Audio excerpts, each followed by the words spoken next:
Welcome viewers, প্রতিদিনের মতো আজও চলে এসেছি আমার লাঞ্চের থালি নিয়ে। আজকে লাঞ্চে নিয়েছি সাদা ভাত, নিয়েছি শসা, গাজর ও পেঁয়াজ কুচি।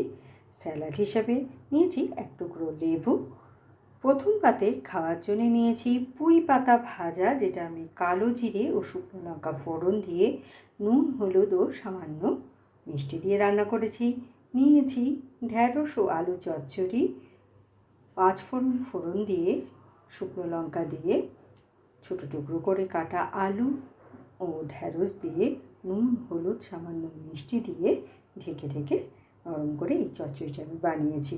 আর নিয়েছি একটা ডিম সেদ্ধ। এসব কিছুর সাথে খাবার জন্য নিয়েছি মুগ ডাল, যেটা আমি লাউ ও উচ্ছে দিয়ে রান্না করেছি। ফোড়নে দিয়েছি জিরে আর নামানোর সময় একটু আদা বাটা দিয়ে নামিয়েছি। তারপর নিয়েছি আলু পটলের একটা মাখা মাখা তরকারি। আলু পটলগুলোকে আলাদা আলাদা করে ভেজে তুলে নিয়ে কড়াইয়ে তেলে জিরে, তেজপাতা, শুকনো লঙ্কা ফোড়ন দিয়ে পেঁয়াজ বাটা, টমেটো বাটা, একটু টক দই, জিরে, ধনে ও লঙ্কার গুঁড়ো দিয়ে আমি এটা তৈরি করেছি। নামানোর সময় দিয়েছি একটু গরম মশলার গুঁড়ো। আর শেষ পাতে খাওয়ার জন্য নিয়েছি টক দই। তো কেমন লাগলো আপনাদের আমার এই লাঞ্চের থালিটা?